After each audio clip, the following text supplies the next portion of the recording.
What's the story, Morning Glory? What's the word, Hummingbird? Thank you so much for clicking on my channel and for joining me for this review of 90 Day Fiance Happily Ever After Season 7 Episode 2. Let's get into Submit and Jenny. So we're still at the family meeting that is taking place at Submit and Jenny's first house because they don't want the family to know where they actually live. And so they invited the parents, the brother, and the sister-in-law to their first house to have this family meeting where Submit finally tells his parents that him and Jenny have officially gotten married. So the mother had a complete breakdown and she says all kinds of really horrible things to Submit, basically disowning him and telling him, amongst other things, that, all the love that you could have had for us, take all that love and give it to Jenny because she's so important to you. You have no more love for us. Basically tells him, don't come around to my home anymore. I'm not going to welcome you anymore. I no longer have a son. You're not my son. And she just says the worst things. And I think to myself, because I'm also a parent, is there anything that my kid could do to make me disown them? I really can't think of anything like, especially, there's no way that I would ever disown my child because of who they chose to be with. There's just no way. The heart wants what the heart wants. If Submit's mother would understand that, let's just assume, let's suspend reality and assume that Submit really loves Jenny. The heart wants what the heart wants. And so if she can just understand, like, look, this is who he wants to be with. There's nothing I can do about it. If it's not going to be Jenny, it could be somebody even older than Jenny. This is who, just because he's not with Jenny doesn't mean that he's going to pick somebody young and fresh and beautiful. And it doesn't mean that. He can pick someone just as old as Jenny. He can pick somebody older than Jenny. So she just needs to accept, okay, this is who you want to be with, fine. You don't have to be best friends with Jenny. You don't have to come over every single Sunday for tea. You can just love Jenny from afar and still maintain a relationship with your son. And I know it's hard and I know it's difficult. And she wants to guilt him into leaving Jenny because she basically tells Submit, you're choosing her over us because you can't have both. You can't have your family and Jenny. So if you're going to stay married to her, you're choosing her over us. So the brother also says that the brother and the sister-in-law say in their little confessional that this is going to have a very big impact on the family. So when I hear the young people talking about how this is going to negatively impact the family and how their neighbors and their community is going to, I don't know, make fun of them or criticize them or throw them out of the neighborhood. I don't know what the community is going to do that's going to be so devastating. I guess, kind of talk behind their backs, look at them funny when they're walking down the streets like, oh my God, that's the mother of the boy who married, some old American woman. So when the young people are talking about how this is a negative thing, it makes me realize, okay, this is really, that there's going to be a consequence to this, to the family. It's not just a mother overreacting. So because, young people seem to be a little bit, you tend to think that they're going to be a little bit more open-minded, a little bit more progressive in their thinking, trying to break away from traditional ways of thinking, the traditional ways of believing things. But for them to say that this is going to have an impact on us, I'm beginning to realize, okay, this is going to have an impact on the family. Anyways, so the mother can't take it anymore. So she gets up and she leaves. She walks out. And Submit gets up to go comfort his mother. So he goes out there, he follows his mother and he tries to hug her. And the mom is just like, as stiff as a statue. She's not showing him any love at all. And, he's like, so you're going to stop loving me, blah, blah, blah. You don't want me anymore or whatever he says. And the mom is just like, well, you made your decision. What do you want me to do about it? So he goes back into the house and Jenny, she just goes completely off on him. She did not like how he went outside to go comfort the mother. She did not like that at all. She wanted him to stay in the home and comfort her. And so she says, this is the reason why I didn't want to tell your parents. Okay, but my thing, Jenny, is like, so you wanted him to never tell his parents at all? You just wanted to wait out until they both died or something? Like, what were you expecting it to look like? That y'all were just going to live in this unknown location and he was going to have no contact with his family? Or you wanted him to carry the burden of continuing to lie to his family and tell them that y'all are not married. I don't understand what she expected. Maybe I think the parents had said that they were okay with them living together, just not getting married. And so the fact that they did the act of getting married, that was like, you know, at the point of no return for them. So Jenny gets on Submit's case for chasing the mom instead of staying in the room with her and comforting her. She talks about how, she didn't understand what the hell was being said. All she could do was just sit there and look dumb, not understanding what they're talking about because she doesn't speak the language. And she's mad at him because he wasn't comforting her. He's not realizing what she's going through, to be in a room full of people who are talking bad about you, who are making you look like you just done the worst thing on earth by marrying the man you love. And, you seem to not even care about that because you don't even want to comfort me. And Submit wants Jenny to comfort him. Like, I've just lost my family. My family has disowned me. I need you to be there for me. I need you to support me. So they're both wanting support from the other and giving none of it to the other. It's just so bizarre to me. So this is my thing. I feel like Jenny made the wrong decision by marrying Submit. The absolute wrong decision. Submit catfished her. That's how they met. He catfished her. Right then and there, Jenny, that should have been a big red flag for you. That this guy, he was showing you who he really was. He was showing you who he really was when he catfished you. Because a person who can who can lie about their identity to try to get with you or get your attention, that shows that he has this thing about deception, that he basically he's just a very deceptive person. And you completely overlooked that. You completely ignored that. And you were like, oh, when he sent me his real picture, I was like, oh, he's cute anyway. So it's no big deal that he catfished. The fact that he catfished you, Jenny, this guy is all about deceit and lies. He catfished you, lied about being married, lied to his family about actually seeing you. Like when y'all were living with his family and, you were friends with his mother and, he had no problem lying to his parents about what was really going on between the two of you, lying to his parents about marrying you. I mean, every major event in his life, this man has lied about. And Jenna, you just completely overlook it. It's like no big deal to you. And then you want him to be upfront and honest. And then he is upfront and honest to his family. And then you don't like that either. Like Jenny, there were so many red flags with Submit that you keep continuously to overlook. When I reviewed this show the last time, I don't know, remember when it was. When I was reviewing this show the last time, was it last year or something? I have no idea. I told Jenny, pack your bags and go back to the United States. Stop the foolishness, Jenny. You are too damn old to be going through this stuff. Because you thought, well, when I get married to Submit, the whole family drama is going to be over with because we're going to be married and we're going to live so far away from his family and they're not going to know where we're living. And I'm going to start my brand new, beautiful life with Submit. Well, Submit dragged you into this family drama. He's still whining to his girl.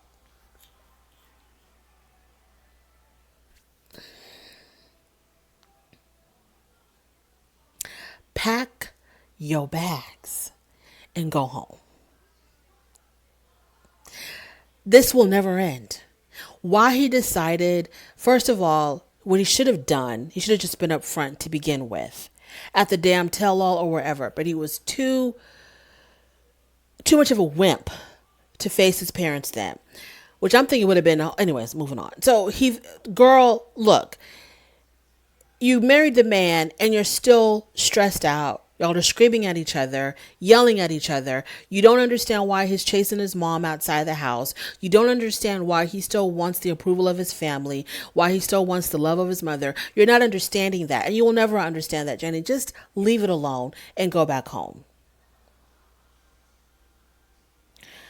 I don't know what else to say, but this is like the same issue that we had the last time we saw these people, where he was like begging his parents to accept Jenny,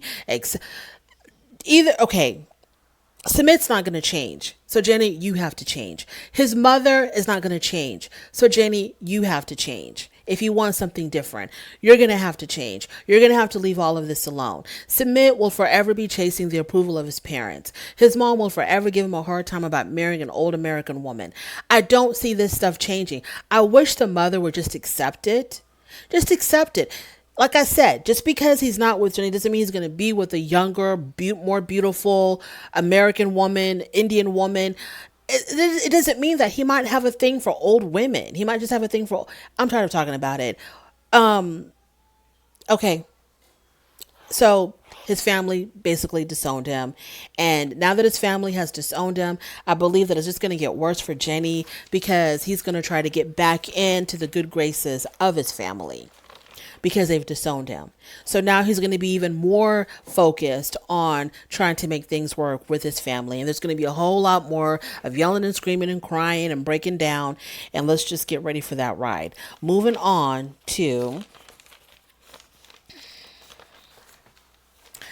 Bilal and Shaida. So they finally have the meeting with Shahida, the ex-wife. And so Shaida begins by telling the ex-wife, when you came to my home and you were forcing me to sign that prenup, I felt like you were bullying me. And the ex-wife is like, well, what the hell did I say to make you think I was bullying you? And Shaida says, it's not exactly what you said, but how you said it. It was your tone. It was very, very aggressive. And it had a lot of anger. You were talking to me with anger. So Shahida denies it all. She says, no, I wasn't. I don't know what the hell you're talking about, but I was not talking to you like that at all. So Shahida says, I didn't like how you came to me at all, that I was even considering you banning you from my home. And when she said that, that's when Shahida completely lost her mind. Shahida says that she wants her to acknowledge the fact that she did talk with her. She did talk to her with rage and aggression in her voice. And then Shahida got upset. And, it was a lot of back and forth. She got up. She said something about, you don't want me to get all San Diego on you or something, or East Side Diego on you. I have no idea what she said. I don't know what the hell that meant. But it was kind of like, you don't want me to get, gutter with you, okay? And then Shaida was like, oh, so this is how you conduct yourself as a Muslim woman? And so then I'm probably talking out of context, putting things out of context, but I'm just talking about the things that stood out in my mind. And then Shaida, the ex-wife, was looking at Bilal, and he told his ex-wife, he told Bilal, you need to get your wife. You need to get your wife, because, things are about to go down over here. And the whole entire time, Bilal is just sitting there very calmly, very peacefully, not peacefully, but very calmly, not really saying anything, just observing these two women go at it. So when the ex-wife actually got up, Bilal began to, I guess, pray or something. He was seeking refuge from Allah. So he was like praying to Allah, to I don't know what, to calm down these two women. I have no idea. The ex-wife got really upset. She walks away, takes off her mic. As she's walking away, she's still yelling at Shaida. It was just a mess. And I don't know why either one of these, either Bilal or Shaida, thought that this conversation was going to go well. Because you're trying to tell this woman, Shaida, that she was bullying you. She was talking to you with aggression and anger, that you wanted to ban her from your home. How was this conversation going to go well at all? This is what I feel like should have happened. I think that Shaida should have just let it go. Just let it go. Now, I understand that there's something about the ex-wife that probably made Shaida want to let her know that you're not going to talk to me any kind of way, because there's something about, because I get where she's coming from, because the ex-wife had this way of talking that kind of belittled Shaida, that kind of belittled her, where she was kind of like, I might be the ex-wife Okay, but I'm still running stuff around here. And don't you dare think that you have any kind of decision making power on any damn thing, because this is between me and Bilal and our children. And she completely belittled her and disrespected her. And I know that Shida felt like she should have put her in her place at that moment, but because she didn't, she wants a second chance to put that woman in her place. But I feel like now it's too late. Now it's too late to do that. It's too late now. So what should have happened was, if I was her, I would have just, you know what, I didn't like how she talked to me. Yeah, I should have come back a little bit more strongly to defend myself, but I didn't, because, you're new to the country, you're new to the whole situation here, and you kind of want to be respectful, not really understanding where this woman is coming from with all of this aggression and this anger, but you don't, so you really didn't know how to handle the situation. But then when you thought about it, you figured out, okay, I should have done X, Y, and Z, but you didn't at the moment. I would have just been like, you know what? I had my chance. I missed my opportunity to put her in her place. But from now on, she will never get an opportunity to put me in my place again, because I will never, ever, ever, ever, ever share the same space with this woman ever again. Not at the wedding of these kids, not at no graduation of these children. I will never share space with her again to give her an opportunity to talk to me the way she did that first time around, unless she apologizes. Because if there's an event that I need to go to and she's going to be there, like, a game for one of the kids, graduation for one of the children, whatever the hell for one of the kids, and then I would just be like, I'm not, is your ex-wife going to be there? Yes. Okay. I'm not. I'm so sorry. I will not be attending. Give my apologies to the children. I am not going to be attending, because I refuse to share any more air with that woman. And then when Bilal asks, oh, but why? Because of how she talked to me when she came to the house that day. And if she doesn't feel like she needs to apologize to me, then I'm just gonna sit this one out. Maybe that's what I would have done. But this confrontation, it just seemed unnecessary, and it still kind of feels like the ex-wife still had the upper hand. Because she was still aggressive, she was definitely angry, and it still looked like she had the upper hand. That's how I see it. I just wouldn't fool with her no more. I would not fool with her anymore. No more. No more. I would just completely, or I would still attend the children's events.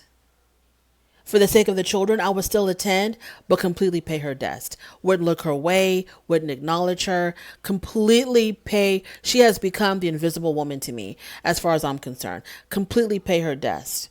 If I felt that disrespected. Now, me personally, it would not have bothered me as much, because, like I said, the whole money thing, that don't got nothing to do with me. And I know that she went to the home to convince Shida to sign the prenuptial agreement when it looked like she wasn't going to sign it. So I feel like Bilal and Shida were in cahoots to have Shida come to the home to convince Shida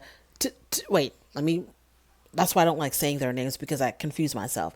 I feel like Bilal and his ex-wife were in cahoots to have the ex-wife come to the home and confront Shida about the prenuptial agreement. That's what I think. When Bilal felt like Shida was not going to sign it and he needed some more muscle power, he sent his ex-wife to convince her. That's what I think happened. Bilal was probably thinking, if the mother of the children goes to talk to her and brings up this whole thing about my children and protecting my children, and my children need to be protected, maybe that would have convinced her to sign the damn prenuptial agreement. That's what I think happened. Oh, and by the way, when they were on their way home, they got in the car, right? And Bilal was really angry. He was extremely angry at her because, the women acted like fools out there. And I don't know what's going to happen. And I feel like this happened before the tell-all. And this is the reason why maybe Bilal was so frosty at the tell-all. What do y'all think? Moving on to Andre and Libby. So they're planning a housewarming party, right? They're planning a housewarming party. They invite their friends, they invite their family. And what sticks out to me about this? Okay, when the sisters show up, they feel like the people that they invited were not really friends. They were just people that Andre wanted to network with to, for business opportunities. Okay, fine. What's wrong with that? That's what networking is all about, right? You got to hobnob with the people that have what you want, so that they can give you what you want, right? So I saw nothing wrong with that. If these were not their real friends, but just like potential business associates or, people that he wants to work with to get an upper hand on something, that's what you got to do, right? He's playing the game. So what's the big deal? So anyways, Libby shows them she shows these people around the house. She gives them a little house tour. Then they go into the room that they're going to make into a studio or something. I don't know. But there's like a piano there. Or not a piano, a keyboard. And so one of the women that was invited is actually a professional singer. And so I don't remember how the conversation started. I don't know if Libby brought it up that she wanted to be a singer or if someone else brought it up. But anyway, so the professional singer asks Libby to sing, and Libby refused. And Libby was like, I can't just sing on the spot. And she refused to do it. So the professional singer, in her little confessional, she says, as a professional, and if you're really a singer, you will sing at the drop of a dime. You'll sing at a moment's notice. It's like, it's nothing for you to sing, right? So she was like, throwing jabs at Libby, basically, I guess, trying to insinuate that maybe Libby doesn't know how to sing or isn't that great of a singer or whatever. So the question of the hour comes up, like, Libby, what kind of music do you want to do? And she says that she wants to do nursery. Now, nursery music, nursery songs. Now, I don't know the nursery song industry, so I'm not going to just automatically cancel her out and be like, oh my God, that's so stupid. And how are you going to make a living off of that? I don't know, because the weirdest things can make the most money. You'll have no idea, right? So nursery songs and nursery, maybe it is a lucrative area of music. I have no idea. It's definitely unique. It's extremely unique. I don't think that it's like completely overly saturated. And, people buy that for their kids. People buy those songs for their children. I'm always like on the wrong side of stuff. So maybe I'm talking, a bunch of nonsense. I have no idea. But I feel like it wasn't that far-fetched. It wasn't that crazy when you first hear it, because nobody aspires to be a nursery song singer. Nobody aspires for that. But when you think about Libby, what the hell else could she do? Like, she really wants to sing. It needs to be an outlet for her. That's her creative thing that she really wants to do. Especially if she did it part-time. Now, if she was like going to give up everything, which I think that's what she's going to do. Andre's going to make the consistent income, and she's going to go fiddle around with her voice and do some nursery songs. Okay, fine. It's not like this is going to be her bread and butter. It's not like she's going to need this to survive. You know what I mean? She's just going to go tinkle in this and see, is this going to really be a thing? And it could possibly be a thing. It could really be a thing. I don't remember buying music for my children when they were young with someone singing, but there are songs like that. Like when you go to YouTube, there's a lot of nursery songs with someone singing. So it could actually be something that might work for her. And what else could Libby do? I mean, we don't want to see her dropping it like it's hot on stage, twerking on stage, dancing around on stage, acting like she's, the geriatric Taylor Swift of it all. We don't want to see that. But nursery singing in a studio, and all she has to do is just, be in a studio, it could definitely work. They could lend her voice out to children's programming, CDs, streaming services, whatever this industry is. I can definitely see what's her name? Libby. I can definitely see Libby doing it. Anyways, after the damn party. So after the party, all the guests leave, and they talk about how the party went. And everyone was basically agreeing that the party went pretty well because there was no major fight. There was no blow up. There was no fight, no aggression, none of that. And they attributed it to the fact that Charlie, the brother, wasn't there. Well, the mom disagreed. The mom, I don't know what's going on with the mom and why she's choosing not to see what's really going on with Charlie. I don't know if that's her I guess because he's the only boy, and so the mother-son relationship, it's a pretty special bond between a mother and her son. So she's not going to stand for anybody calling her son an alcoholic. But the truth of the matter is, everybody agreed that the party went well because Charlie wasn't there. And they try to convince the mother that Charlie has a problem. Even Andre agreed with everybody else that Charlie does have a drinking problem. And one of the sisters even said that, she couldn't believe that the one thing that her and Andre agree on is the fact that their brother Charlie has a problem. So the mother asks Andre, the mother said something like, well, y'all were drinking too. And Andre, you drink as much as Charlie does. And Andre was like, yeah. And everybody was like, but we don't lose control when we drink. We may drink as much as he does, but we don't get all crazy and aggressive and want to start fights whenever we drink. We can control our liquor better. So then the mother asked Andre, well, are you willing to help Charlie? And he was like, F Charlie. Hell no, I'm not trying to help Charlie. I don't want him anywhere near my home.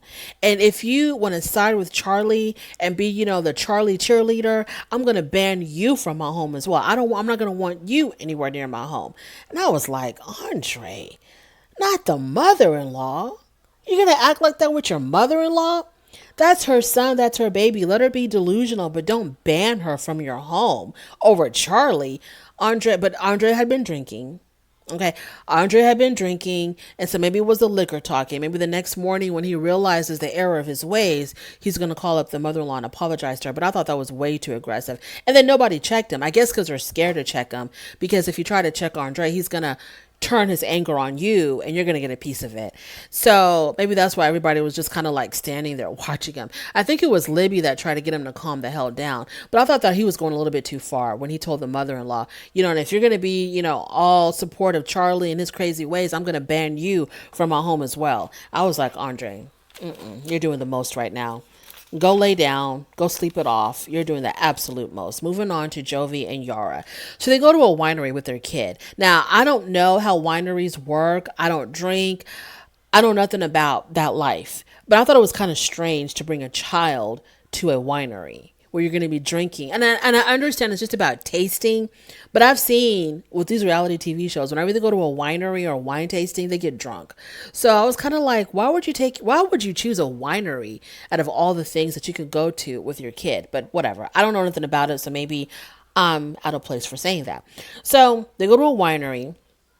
And they talk about how they haven't talked to Jovi's mother in 6 months. And the issue is that Yara was complaining to Jovi that whenever Jovi is gone for a month to work, his mother does not come around at all. She used to, but then she stopped.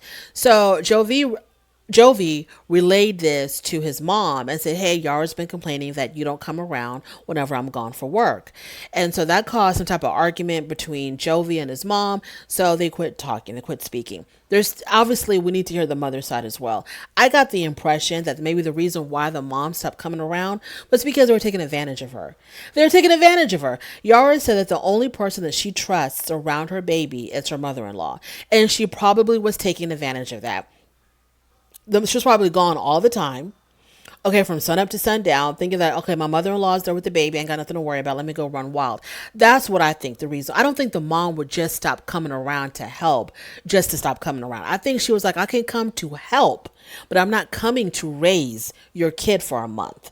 I'll come to help if you need to go run errands. Maybe once in a blue moon, you want to go out with your friends.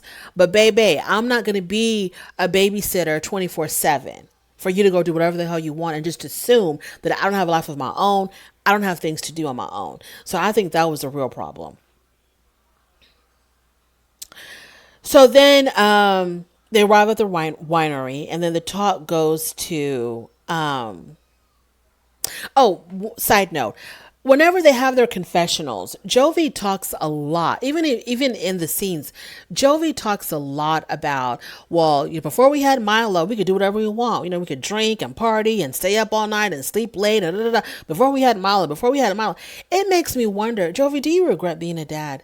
Do you want to rewind time and go back to life before Mila? Is that what's going on here? Because you talk a lot. You glorify the life before Mila a lot. Like you really regret that you cannot live like that anymore and that you really, really, really want to go back to those days. Moving on. So then they start talking about her body. She talks about her body has changed, and I really didn't like this conversation at all. I did not like how Jovi was like, yeah, you're right, you do look different. Yeah, they don't look as good as they used to, referring to her breast. He was like, yeah, they don't look the way they used to. Yeah, they've changed a whole lot, but we know why. What did he say? Let me tell you exactly what this man said about his wife's body. He says that they're not perfect, they don't look great, and there's room for improvement. That's what he said. If that's how you feel, and if that's what you think, Jovi, that's fine. That's realistic. To feel that way, to look at your partner's body and be like, God, they've changed, they put on a whole bunch of weight. My husband gained, for example, oh, my husband's gained 120 pounds. He don't look the way he used to look. And yeah, there's room for improvement. Or, ever since my wife had the baby, her body, if that's how you feel, that's how you feel. If that's what you think, that's what you think. My issue is you can verbalize it a little bit better. I felt like for him to say those things, whether it was directly to her or in his confessional, it was just too much. It was just too much. It was a little bit on the rude side, especially when you're no GQ model yourself, Jovi. Okay, so for him to say that, I just didn't like it. I feel like he should have encouraged her, because he should have just encouraged her to accept. Not look. She wants to get her breast augmentation. She wants to get it. That's what she wants to do. That's fine. If that's what makes her happy, that's fine. But for him to, I feel like you should just be like, baby, you don't need that. I mean, if you want to get them, fine, whatever. I'll support you. But I myself don't think that you need that. I think that you are just fine. He makes it look like she's got the boobs of a 90-year-old woman who's nursed 13 children. That's how he makes it seem like. And I know it's not that bad. I know it is not that bad.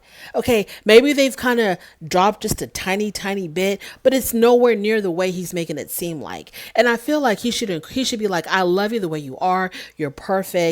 That beautiful body, nursed my beautiful baby for 18 months. Baby, I couldn't ask for nothing more. I compare. And then when he says, and he does say this, well, compared to how things could go, or compared to other people, you're doing great. He did say that, but he does follow it up with jabs. And I just don't feel like that's right for him to do. And it's really bothering me that he talks like that about his wife's body. It's just really cringy and very uncomfortable. Moving on to Usman and Kimberly.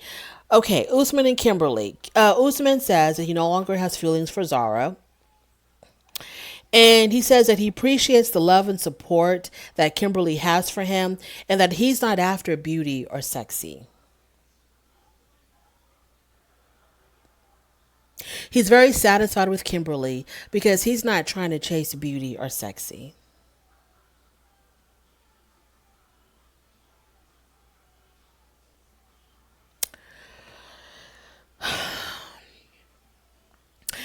Um, he says he's never had a stronger connection with any woman like the way he has with Kimberly, or anyone like the way he has with Kimberly. He's having tea with his older brother, and the older brother keeps asking him, why her? Why did you choose her? Why didn't you choose a woman who can give you babies? And he says to his brother that he's like, don't worry, bro. I'm still going to get me a woman that can give me babies. Don't get it twisted. But, I want to be with Kimberly, and I need our mother to give us her blessing for us to get married. And don't worry about the whole baby thing, because I still intend on being with a woman that can give me a child. And he also did mention that he has to have love for his second wife as well. He's going to love her as well. So the brother sees what he can do as far as convincing the mother to give the blessings. So then back in America, Jamal, which is Kimberly's son, he comes over to Kimberly's house because he wants to see his mom before she leaves for Nigeria in a couple of days. She tells her son and her mother that she plans to go to Nigeria. She's going to meet his mother, and also she's going to propose marriage to Usman so that they can be engaged and start the process of the K1 visa. The mother, the son are not in agreement. They're not in support of this craziness. We know how it goes. The mom doesn't want her to be used.